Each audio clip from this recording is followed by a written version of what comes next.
Terusnya ngaos Minhajul Thalibin. Ini sudah sampai bab salam. Kemarin bab sujud, sekarang bab salam.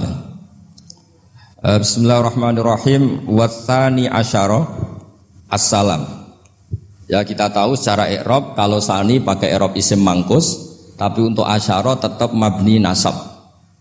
Mabni fathah maksudnya. Jadi semua ulama ngendikan adat mulai ahada asyara sampai tis'ata asyara tetap berstatus mabni apa? Fathah. Sehingga di Quran inni ra'aitu ahada asyara kaukaba. Terus di surat Mudassir alaiha tis'ata asyar. Padahal itu jadi mubtada muakhir. Berarti alaiha itu tetap yang ngatasin neraka tis'ata asyara utawi 19. Tetap bacanya bukan tis'atu asyarin tapi tis'ata asyara. Jadi kita tahu secara hukum nahwu adat mulai ahada asyara sampai tis'ata asyara itu mabni napa? Fathah. Cuma khusus sani asyar yang saninya ini berstatus mangkus karena ada yaknya itu. Watsani asyar assalam wa aqalluhu assalamu alaikum wal asoh jawazu salamun alaikum. Qultu al asoh al mansus la yujzi'u. Jadi ulama itu ya lucu. Yang satu bilang al asoh boleh salamun alaikum tanpa al. Tapi kata Imam Nawawi al asoh harus assalamualaikum, sama-sama diklaim sebagai kaul paling apa? Asoh. Karena seperti kita tahu dalam bab fikih perkhilafan ulama itu rahmat. Ya saya ulang lagi, perkhilafan ulama itu rahmat. Contohnya ya ini, saya ulang lagi ya. Nomor 11 itu. Wasani asyar iku assalamu. Ya terus di sini disebut wa aqalluhu iku assalamu alaikum pakai al assalamu alaikum. Wal asohu te kaul sing asoh iku sak jawazu salamun alaikum olahe nglafatno mu salamun alaikum. Terus kultu dawe Imam Nawawi al asoh al mansus la yujzi'uhu wallahu a'lam. Jadi menurut Imam Rafi'i boleh salamun alaikum tidak pakai apa? Al. Itu juga diklaim sebagai al asoh. Tapi menurut Imam Nawawi yang al-asoh harus assalamu alaikum, tidak boleh salamun alaikum. Terus wallahu a'lam wa annahu la tajibun niyatul khuruji. Jadi ketika Anda salam tidak harus niat keluar dari apa? Salat. Dengan kamu salam berarti otomatis keluar dari apa? Salat. Nah ini menjadi problem menurut pemikiran banyak ulama karena ketika masuk sholat harus niat masuk sholat. Karena ketika kita takbir kan bisa takbir demo, ya kan macam-macam kan.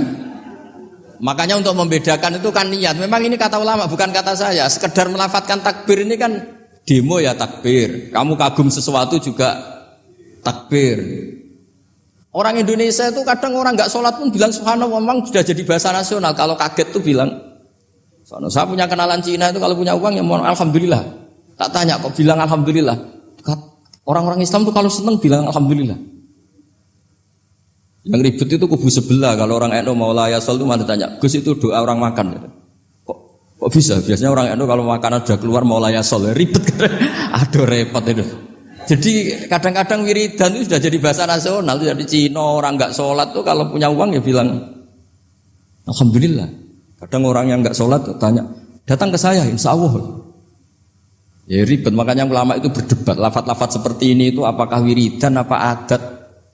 Nah untuk membedakan adat dan yang lain maka dibutuhkan niat. Makanya Allahu Akbar harus niat untuk masuk sholat. Nah normalnya salam juga harus niat keluar sholat. Biar karena masuknya niat ya keluarnya harus niat. Itu menurut sebagian ulama. Tapi sebagian yang lain, enggak lah kalau selesai tidak perlu niat. Tapi tadi sebetulnya ada problem. Jangan-jangan salam ini salam adat. Kebetulan ada temannya masuk terus bilang assalamualaikum, nanti temannya jawab waalaikumsalam. Itu ada kisah nyata itu. Ini memang naif betul itu. Ada orang alim sholat. Nah, ketika ada yang mau lewat itu kan dihadangi begini ya. Jadi dihadang gini ya, itu hebidin. Yang lewat tuh karena saking nggak pernah ngaji malah tidak salaman. Kagetnya bukan main itu. Ada orang sholat, ada orang mau lewat, kan kesunatannya dihadang begini. Sisi ini santai saja malah ngajak salaman. Wes ribet ngadepi orang nggak tahu itu ribet. Ya tambah bingung kan, diliwati saja bingung, apalagi sekarang diajak salaman. Kan memang nggak sambung kulturnya itu nggak sambung. Ya itu kalau dia bilang assalamualaikum terus pikir kamu waalaikumsalam. Ya ribet memang ngadepi orang nggak tahu itu ya ribet. Makanya ya agama ini ngelola agama ini memang. Nah barokahnya ngaji fikih itu beginilah, saya sering cerita. Misalnya kita hafal fikih, takbir itu wajib, rukun. Tapi bentuk ngangkat tangan itu sunnah. Itu barokahnya Masya Allah. Andai kan kita menentukan kaifiyahnya, mungkin kita sok suci. Itu pernah ada peneliti cerita ke saya, Gus saya itu orang NU itu pusing. Kenapa? Takbirnya beda-beda. Ada yang terlalu semangat, Allahu Akbar. Apalagi yang was-was, wah itu semangatnya Masya Allah. Malah ada yang tanya, itu takbir berkali-kali itu madzhab apa? Jadi orang was-was cobalah bertobatlah itu, jangan sampai jadi madzhab baru. Kalau yang was-was orang bodoh gak masalah, coba kalau dia orang alim alama, nanti muridnya juga niru. Oh ternyata takbir yang saya itu 3 kali itu. Oh ternyata takbir yang saya itu 7 kali. Itu kalau dia jadi imam, kalau dia jadi makmum nyampai ini pinggirnya. Sampai pinggirnya takut karena bulan baleni. Ada yang kayak orang nggak punya uang, Allahu Akbar tangannya diangkat separuh saja enggak. Itu kan, tapi itu enggak ngefek di Indonesia karena dari awal kiai-kiainya ngajarin ngangkat tangan itu nah caranya juga agak ditentukan, terserah kamu. Begitu juga posisikan tangan itu juga sunat. Sehingga kalau sampai ke Turki atau kemana-mana itu ada yang kayak orang baris, ya kan? Habis takbir ya sudah. Ada yang sendakapnya beda-beda. Ada yang nutupi iga yang hilang katanya, sampai begini. Ada yang santai begini. Oh pokoknya nggak jelas. Sehingga itu kalau di militer ini ada Pak Dandim itu juga bingung ini nggak protap ini kan. Tapi kalau di fikih itu memang kalau sekali nggak diwajibkan terserah masing-masing. Ada yang kayak orang baris, ada yang sendakap begini katanya apa nutupi iganya yang hilang. Wadah yang sambil rasa-rasa macam-macam. Tapi barokahnya ilmu fikih itu diputuskan memang dari awal tidak wajib. Yang wajib itu takbirnya. Maka duduk juga begitu. Meskipun kita sepakat duduk tahiyat ula namanya iftiros, duduk tahiyat akhir namanya tawarruk. Itu harus kita vonis, kita hukumi sunnah. Cara seperti itu sunnah. Wa ayyu qu'udin qa'ada sahhat sholatu seperti kemarin di Minhajul Thalibin. Dengan duduk gaya apa saja sholatnya tetap. Sehingga kalau kita di Arab misalnya pas haji, orang Arab itu memang ya agak kacau. Orang Indonesia itu kalau sholat duduk itu kan memang benar-benar sakit. Sakit sudah agak mau mati itu benar-benar sholat baru duduk. Orang Arab itu enggak. Sholat duduk pakai kursi. Sof itu enggak ada orangnya, ada kosong. Itu jalan kaki kursinya di bawah. Wong bawa kursi kuat kok sholat duduk. Kalau orang Jawa kan, saya juga iskal. Orangnya, kalau bawa kursi kuat pindah-pindah, tapi kok sholatnya. Kalau orang Jawa agak kebayang, kalau sholat duduk emang bener-bener sakit. Terus saya pernah ditanya lagi sama orang, Gus di Mekah itu kok banyak orang bawa HP, terus kalau ditelepon diangkat, soli, itu madzhab apa? Madzhab geblek kata saya. Tapi ini kan orang Arab, kan seakan-akan terus mewakili internasional kan, karena pusat banyak tuh. Ditelepon digoleki telepone wong sae wakeh golekine tok wis kangelan ya. Warang ketemu soli paten. Nah, kita kan diajarin di kiai-kiai Indonesia kalau itu membatalkan apa? Jadi ribet.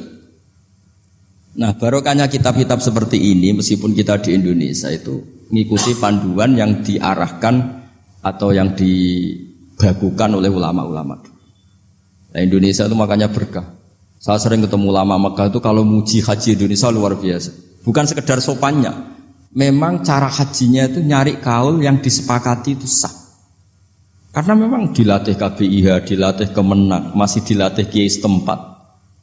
Meskipun niatnya ya kadang tidak baik. Saya pernah tak tanya, kenapa kamu latihan haji sebegitu? Kalau sholat kok enggak? Sholat gak sah, gak apa-apa, Gus gak bayar, ini kaji.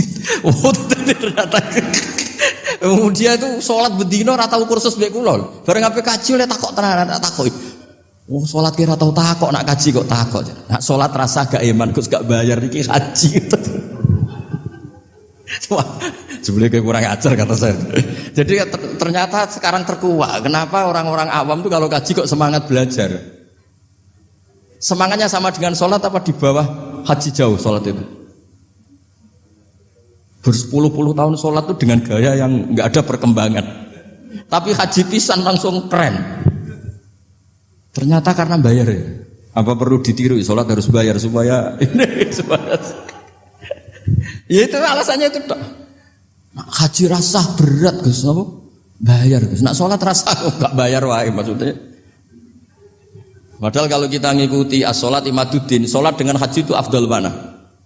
Afdal sholat, harusnya lebih serius belajar sholat ketimbang belajar haji. Tapi setahu saya nggak ada kan KBIS itu, kelompok bimbingan ibadah sholat. Jadi ini kritikan saya, semoga didengar ya. Cobalah.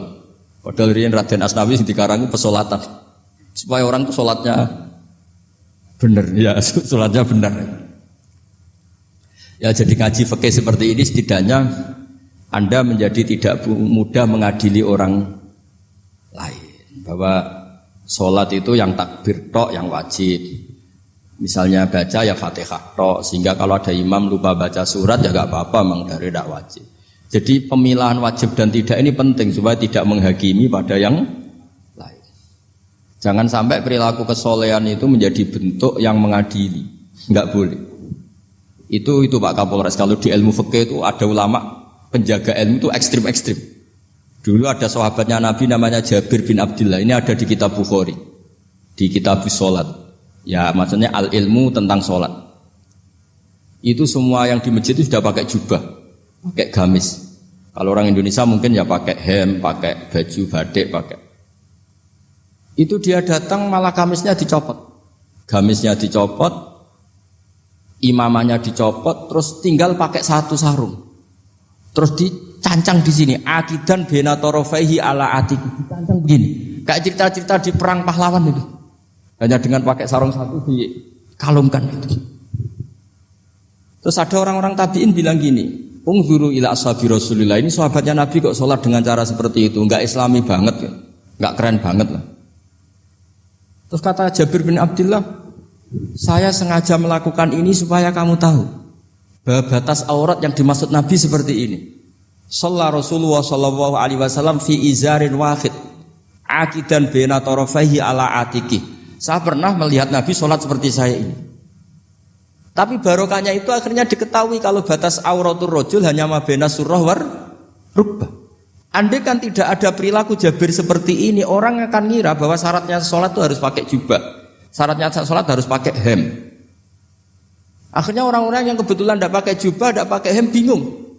Misalnya dia katoan seperapat, pakai kaos, neng tengah hutan, rasa sholat, ngaku ranggo jubah, ribet kan? Artinya apa? Ilmu ini harus dijaga konstitusinya, barokahnya perilaku Jabir ini orang tahu batas aurat. Jadi yang lainnya itu mukamilah atau kesunatan. Nabi juga seperti itu. Semua sahabat itu tawaf itu musyatan, berjalan. Tapi Nabi sebagai tokoh dan pas itu sehat. Saya ulang lagi, pas itu sehat. Ini hampir semua ulama bilang pas itu Nabi sehat. Nabi malah naik unta. Itu kata Imam Nawawi dalam kitab Masbu', Nabi naik unta itu lebih afdol ketimbang yang jalan. Padahal trennya ibadah kan al-ajul biqadrit ta'ab. Karena apa kata Imam Nawawi? Itu menjadi konstitusi ilmu bahwa syarat sahnya tawaf tidak harus jalan. Andai kan Nabi saat itu kok ikut jalan, maka dikira di antara syarat sahnya tawaf harus jalan. Maka kita kebingungan ketika pakai kursi roda karena tidak punya rujukan hukum. Jadi barokahnya Nabi pakai berkendara, orang menjadi tahu oh itu berjalan itu tidak menjadi syarat sah, berkendara juga boleh. Ya ada juga sahabat yang sengaja omong-omongan, maksudnya tawaf kan kudune meneng wiridan, tapi ada aja omongan untuk menunjukkan kalau ngomong itu tidak membatalkan tawaf. Sampai seperti itu ulama menjaga konstitusi ilmu. Makanya nyuwun sewu kayak kita ini yang anaknya tokoh, apalagi ini di sini ada Gus Albab, termasuk ada saya, yang anak-anaknya tokoh itu memang sudah harus mulai biasa lah. Karena dulu kalau soleh kebanget, itu ngel-ngel orang. Abu Bakar, saya tak cerita, Abu Bakar tuh soleh banget. Saking solehnya itu, ini nggak akan ada yang niru, saya yakin. Beliau itu hari pertama diangkat khalifah, hari berikutnya masih dagang di pasar. Singkat cerita ditegur supaya tidak usah dagang, dicukupi negara. Beliau setuju, dapat gaji. Setelah mau meninggal, semua gajinya itu disuruh ganti uang pribadi karena beliau merasa tidak nyaman. Wong mengkhidmati negara kok minta uang, ganti soal uang pribadi, diganti. Nah, itu ya tentu tidak wajib, pejabat juga agak minat niru. Nah tapi lucunya apa? Sayyidina Umar ketika Abu Bakar sudah meninggal itu kritiknya lucu. Kamu itu solehnya berlebihan. At-ab taman ba'dak. Sing repot sing genti. Nak soleh kok aja nemen-nemen. Mesti nak soleh ya dikira-kira lah, aja nemen-nemen. Sakake sing genteni repot. Makanya saya sering jagungan sama putra-putrane Mbah Mun itu keluarnya gitu. Abai wis alim, ganteng, pengaruhnya gede. Diterima semua pihak, repot sing gede iku. Mulane kula nu husnudzon ana kiai kok pas-pasan pun mesti wis iku dianggap strategi lah dengan cara seperti itu. Loh iya loh, kalau misalnya kita hanya Kapolres itu anak kita kan bisa Kapolda. Tapi kalau kita sudah Kapolri itu anaknya juga jadi Kapolda belum kayak bapaknya kan. Jadi Kapolres belum kayak. Jadi kalau bapaknya hanya Kapolres kan anaknya masih gampang lah nanti Kapolda sudah ngelangkai kan. Jadi kadang-kadang itu artinya ulama dulu itu hebat cara. Makanya kamu jangan kaya-kaya banget, jangan sukses-sukses banget. Kasihan anak kamu nanti ini. Kasihan. Makanya saya sebenarnya jadi kiai itu yang ingin bener-bener banget, tapi sakit santriku lah kira-kira. Ini bukan justifikasi, tapi ini cerita saja cerita. Jadi di antara makalahnya Sayyidina Umar yang terkenal itu komentar Abu Bakar itu at-ab taman ba'dak. At-ab tangel-ngel no siro man ing wong ba'daka sausti siro. Kowe iku terlalu bener sing repot aku iki penggantimu. Enggak aku maksa soleh tetep ora koyo Abu Bakar. Maksa soleh nek koyo kowe nek soleh ku kira-kira lah aja nemen-nemen gitu. Dadi penggantinya itu. Ini cerita ya, jadi saya mohon. Nah, barokahnya itu juga kesolehan yang massal itu diakui oleh ulama. Termasuk begini misalnya nyuwun sewu, Nabi itu menyebut kesolehan itu ya termasuk wa fi buti ahadikum sodako. Kowe ngeloni bojomu ya sodako. Ayati ahaduna syahwatahu wa walahu ajrun. Masa urusan gitu dapat pahala ya Rasulullah? Jawab Nabi enteng. Ali salawadu'aha fi haramin akana alaihi wisrun. Kalau dia begitu sama selain istrinya kan dosa. Ya berarti kalau sama istrinya ibadah. Tidur ya ibadah, kumpul istri ibadah, bercengkrama sama keluarga ibadah. Akhirnya ulama bikin satu hukum yang luar biasa. Di antara hukum yang di kitab usul fikih itu begini. Mubah itu udah ada. Itsmamin mubahin illa wa yatahaqqaqu bihi tarku haramim ma. Fa'il zamu minas sukun tarkul qatli wa minas sukut tarkul qadzaf wal ghibah. Sehingga kita ulama misalnya melihat orang kampung sekatokan seprapat ning omah ngomel mbek bojone, mbok ngomel mbek anake. Ini luar biasa karena tidak di diskotik, tidak di tempat-tempat yang seperti itu. Ana wong ning omah nglamun rokokan, delok tikus liwat. Lumayan ra delok gambar porno. Itu ada ulama yang berpikir itu karena tidak ada sesuatu yang mubah kamu lakukan kecuali saat itu Anda meninggalkan keharaman. Makanya kata ulama, mubah itu tidak ada.